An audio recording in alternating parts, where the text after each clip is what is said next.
Sarah Frier is not only a reporter for Bloomberg who covers Silicon Valley, social media, and big tech, she's also an author whose latest book is the winner of the 2020 Financial Times and McKinsey Business Book of the Year Award. That book is titled No Filter. And how appropriate, because you're looking at Instagram in this book. And we got the news, Sarah, about the antitrust suits against Facebook yesterday. Do you want to comment before we dive deep into the book and the Instagram story about what this lawsuit you think is going to mean in the end for Facebook?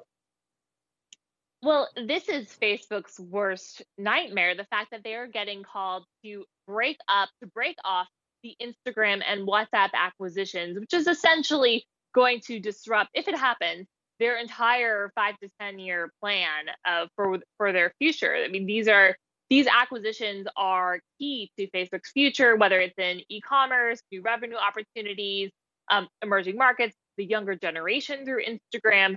So it's going to be a huge battle, a huge protracted legal battle between Facebook and the FTC and these attorneys general around the country. And I don't know that it will end in a full breakup, but the conversation is certainly starting there, which is we are going to hear about this for probably months or even years. Sarah, this is Dan. I want to ask what you think would happen if we do see a breakup. Does this benefit Instagram? Does it benefit WhatsApp? Does it benefit Facebook? Or would it be detrimental to all three? It would be detrimental to all three. If you're a consumer and you're using these products, Instagram and WhatsApp look very different to you, but on the back end, they're very deeply connected with Facebook. And what Facebook has done after the Instagram founders left in 2018 and the WhatsApp founders as well, through some drama that I detail in my book, they have worked to integrate these products even more closely together. They've combined Instagram and Facebook messaging. They plan to add WhatsApp to that combined product. They have been relying on Instagram for new ventures into e-commerce. That shopping revenue is expected to be the next big thing for Facebook after advertising, their next big revenue stream. And they're also very dependent on Instagram as a way to compete with upstarts like TikTok. They've introduced Instagram Reels. Instagram has helped them counteract the rise of Snapchat. So it would be really hard for them if these were to be spun off. And then Instagram and WhatsApp, for their part, rely so much on Facebook's infrastructure and operations. It's the content moderation, the efforts that they provide around legal help and even storage in their data centers. However, Facebook is simply too big to pay attention to all the problems that go beyond Facebook and onto these other platforms. And they really prioritize the issues on Facebook, and users of Instagram and WhatsApp are not getting the level of attention that they would get if they had separate companies. So it could be better for users over the long term, but certainly a lot of technical pain in the meantime.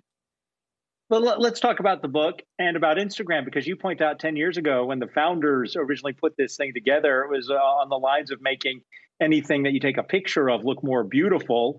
Zuckerberg recognizes what they're doing as they grow market share with their app dramatically fast, buys it for $1 billion, but then they leave. Because have they said, was it a nasty departure, as Zuckerberg might have felt threatened by them and by Instagram's success?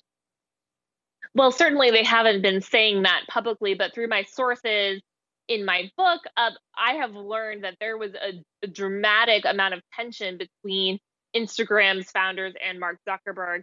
Essentially, the founders of Instagram thought that if they played Zuckerberg's game and use Instagram to grow revenue for Facebook, to help crush the competition and build a user base of up to more than 1 billion people, Facebook would reward that success and maybe give them even more autonomy.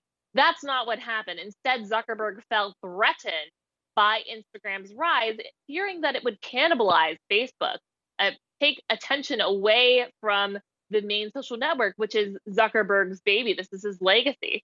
So part of that integration is Facebook saying, hey, listen, we are the flagship product. We are the flagship product. And these apps that we've acquired are feeding into the parent company. And everyone who uses one of them, you're really just using a portal into Facebook where they are combining the data, they're combining the operations, and trying to make it so that we have this mega network of all of these apps combined. And the founders under that regime felt like they didn't have the ability to be visionaries anymore, and it was very hard to do their job, so they left. Sarah, if they do end up breaking apart, do we see the founders coming back to Instagram to shepherd it through its new period? Well, that would be some good fan fiction. I mean, I don't know that they would come back after you've had that level of success. It's really hard to put yourself in a difficult life position again of trying to resurrect something. They certainly might.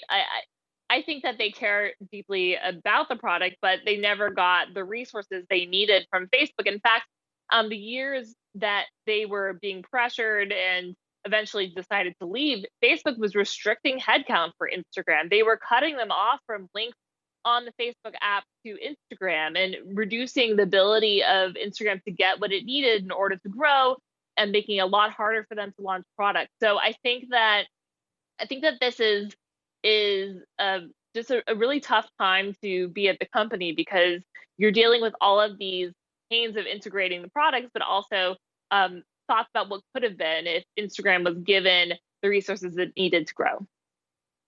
Sarah Frier's book is No Filter. It's the winner of the 2020 Financial Times and McKinsey Business Book of the Year Award. Thank you for joining us here. Dan, always good to see you.